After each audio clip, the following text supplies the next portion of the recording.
তবে মুসলমানদেরকে জান্নাতের ভিতরেও আল্লাহ পাক যারা সবর করবে তাদের জন্য বিরাট নিয়ামত আল্লাহ পাক দান করবেন। জান্নাতে যাওয়ার জন্য সবরের মহাগুণ, এই গুণ মুসলমানদের ভিতরে থাকতে হবে।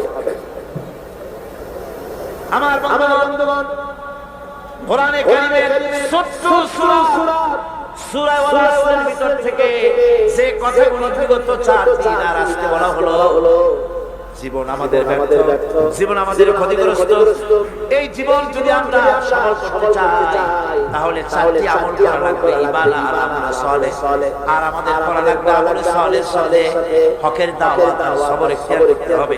এই সবর যদি করতে পারি, জিহাদের ময়দানে লোক যদি কম হয়, বেশি সংখ্যকের উপরে আল্লাহ পাক আমাদেরকে জয়ী করে দিবেন। ইয়াকুম মিনকুম 20 সাবিরুনা ইয়াগলিবু মিআতাইন। Book your trip on WeGo and pay easily with যদি তোমাদের মধ্যে সাবির হয়, ধৈর্যশীল হয়, তাহলে 200 উপরে আমি আল্লাহ রাব্বুল আলামিন তোমাদেরকে জয় করে দেব। সুবহানাল্লাহ। 20 জন যদি হয়, 200 উপরে আমি তোমাদেরকে জয় করে দেব। যাদের ময়দানে সবর ইখতিয়ারকারী লোকদেরকে আল্লাহ পাক জয়যুক্ত করবেন বলে ওয়াদা করেছেন। বিপদে ভারীর জন্য আল্লাহ পাকের পক্ষ থেকে সুসংবাদ রয়েছে, ওয়াবাশশিরিস সাবিরিনা আল্লাযীনা ইযা আসাবাতহুম মুসিবা ক্বালু ইন্না লিল্লাহি ওয়া ইন্না ইলাইহি রাজিউন। সুসংবাদ সেই সব ধৈর্যধারীদের জন্য, সবর ইখতিয়ারকারীদের জন্য যারা বিপদ আসলে বলে কি বলে, বলেন আমার সাথে, ইন্না লিল্লাহি ওয়া ইন্না ইলাইহি রাজিউন। এইটা আমরা কখন কেউ মরে গেল আর পড়ি সমস্ত বিপদ আসলেই ইন্না লিল্লাহি ওয়া ইন্না ইলাইহি রাজিউন। আমরা তো জানি দোয়া সব কষ্ট করে মারছে, অনেক দোয়া করছে, কিন্তু লাগাবে কোন জায়গায় তা জানে না। একজনে শুনছে তার শাশুড়ি মারা, নাউজুবিল্লাহ। আবার আরেকজন বলছে শুনছো বলে কি, তোমার ছেলে তো ম্যাট্রিকে ফার্স্ট হয়েছে, কয় ইন্না লিল্লাহি। দোয়া মুখস্থ করছে, লাগাইবে। ইসলাম আমাদের সব আশ্চর্য হবে, বলবেন মাশাআল্লাহ, সুবহানাল্লাহ, খুশ খবর শুনবে আলহামদুলিল্লাহ, খাইতে মজা লাগছে বলবেন আলহামদুলিল্লাহ, সুবহানাল্লাহ। এসব কিছু বলেন বিসমিল্লাহ, আল্লাহর নাম নিতেই চাই।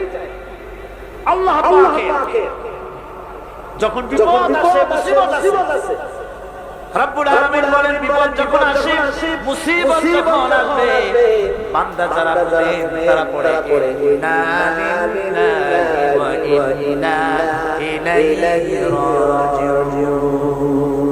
নিশ্চয়ই আমরা আল্লাহর এবং আমাদের সকলকে আল্লাহর কাছে ফিরে যেতে হবে। এই কথাটা মুমিনদেরকে বলতে হবে। ঘুমের দোয়া, রাসূলুল্লাহ ঘুমাবার সময় দোয়া, নামাজের পরে দোয়া, কত দোয়া করেছেন।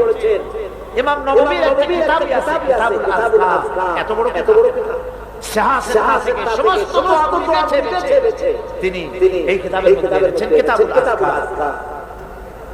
এই কিতাবুল আযকারের ভিতরে দেখা যায় রাসূলুল্লাহ কত দোয়া করেছেন, সকালে, সন্ধ্যায়, রাতে, শুতে, উঠতে, বসতে, হাসিতে, খুশিতে, বিপদে, মুসিবতে, সব দোয়া। এই দোয়াগুলি আপনারা মুখস্থ করবেন, এই দোয়াগুলি বই কিনে নেবেন এবং তার থেকে মুখস্থ করবেন, অর্থ সহকারে জানবেন এই দোয়াগুলি কি মূল্যবান। আল্লাহ দোয়াগুলি আমার বন্ধুগণ, সবরকারীদের জন্য আল্লাহ রাব্বুল আলামিন জান্নাতের ভিতরে সুউচ্চ মর্যাদা দান করবেন। তাদের জন্য সুসংবাদ রয়েছে, উলাইকা ইউজজাউনাল গুরফাতা বিমা সাবারু ওয়া ইউলাক্কাউনা ফিহা তাহিয়াতান ওয়া সালাম।